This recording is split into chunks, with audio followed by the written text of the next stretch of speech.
Salut à tous, je vais vous faire découvrir tout de suite le Monopoly Cars, un jeu pour les petits garçons, hein, majoritairement, ils en sont complètement fous, je pense à mon fils, si vous voyez ce que je veux dire. Un jeu qui s'adresse aux enfants de 5 ans et plus, qui se joue entre 2 et 4 joueurs, et puis dont chaque partie dure environ 20 minutes. Découvrons tout de suite ce qui se cache à l'intérieur de la boîte.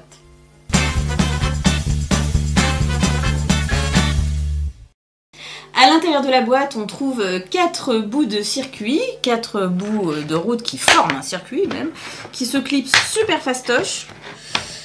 Je peux vous le dire parce que moi j'ai plutôt genre deux mains gauches, donc voilà, quand c'est facile je le dis. Nous trouvons également un plateau qui s'installe au centre du jeu, au centre du circuit. Voici, voilà, impeccable. Il y a également des cartes chance à l'effigie des personnages du dessin animé. Voici. Il y a également des billets de banque, hein, car un Monopoly sans banque, ça marche pas. À l'effigie également du dessin animé. Je vais les poser là, tiens. Et puis, vous trouvez enfin les fameuses cartes maison qui sont évidemment encore une fois à l'effigie des personnages de Walt Disney Cars.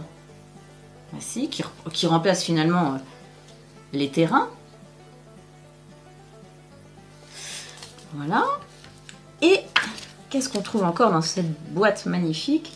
Eh bien oui, forcément, Flash McQueen, le héros de la série, qui remplace le dé. Regardez, je vais vous faire un petit démo d'ailleurs, c'est sympa comme ça. Youhou, et hop, j'ai fait 4, c'est génial. Et youhou, je recommence, et hop, j'ai fait 7. Voilà, vous avez compris. Il y a également des pions, 4, puisqu'on peut jouer à 4 au maximum. Il y a Martin, par exemple. Il y a également Finn. Je ne sais pas si on voit bien, oui, on voit bien. Nous trouvons également le cher Francesco. Voilà. Et pour terminer, si vous êtes 4, vous pouvez jouer avec Holly.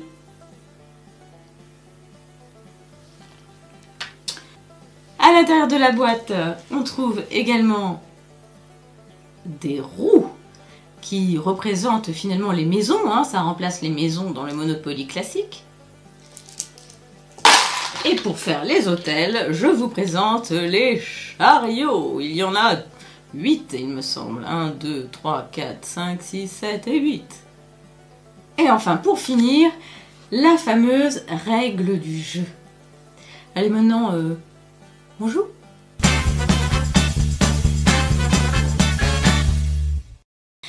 Allez, c'est parti. Alors, comme au Monopoly classique, bien sûr, on distribue d'abord les billets de banque. Hein.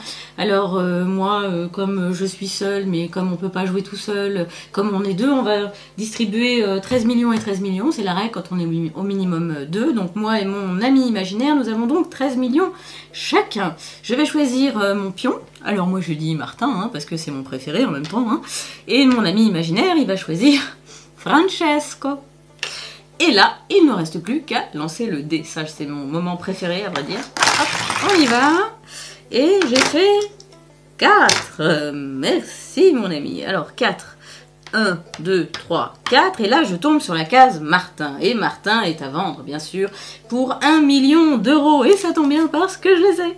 Donc, je donne ce million à la banque. Je récupère la carte Martin. Car il faut savoir que dans ce jeu, à chaque fois qu'on tombe sur une nouvelle voiture, on est obligé de l'acheter. Voilà, si c'est disponible, bien sûr. Hein. Si c'est à quelqu'un, il faut payer là aussi, mais à ce quelqu'un le loyer. Donc voilà, me voici avec ma carte Martin. Hein. Superbe carte Martin, dont je suis désormais propriétaire. Et propriétaire, ça veut dire que je peux y installer une petite roue de voiture. Voilà. Et puis, si vous avez la chance de tomber sur la case Sally, après avoir acquis la case Martin avec le petit pneu, non, vous n'allez pas rajouter un deuxième pneu, vous allez faire beaucoup mieux que ça, vous allez mettre un chariot. Un chariot que je vais installer entre les deux cases, sur lequel je vais mettre mon petit pneu, Voilà.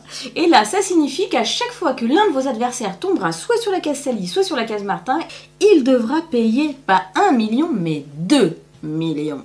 Voilà. Et le jeu continue comme ça jusqu'à ce que l'un des joueurs ne puisse plus payer. C'est pourquoi les parties sont assez courtes, parce qu'assez vite on se retrouve à court quand on est obligé d'acheter. Et donc, à la fin, celui qui perd, le premier, c'est-à-dire celui qui ne peut plus payer, eh bien, arrête la partie, et ensuite on fait les comptes, celui à qui il reste le plus d'argent a gagné. Voilà, alors bien sûr, hein, si vous voulez que les parties durent un peu plus, si vous êtes en famille, que vous avez envie de prendre votre temps, bah vous n'hésitez pas à changer les règles, hein, c'est pas compliqué, il suffit de pas s'obliger spécialement à acheter les propriétés quand on tombe dessus, voilà, où il suffit aussi de se prêter de l'argent. Et oui, en famille, on fait des choses comme ça aussi. Allez, à ciao. Et si vous voulez découvrir d'autres jouets, n'oubliez pas, réflexe demojouet.com.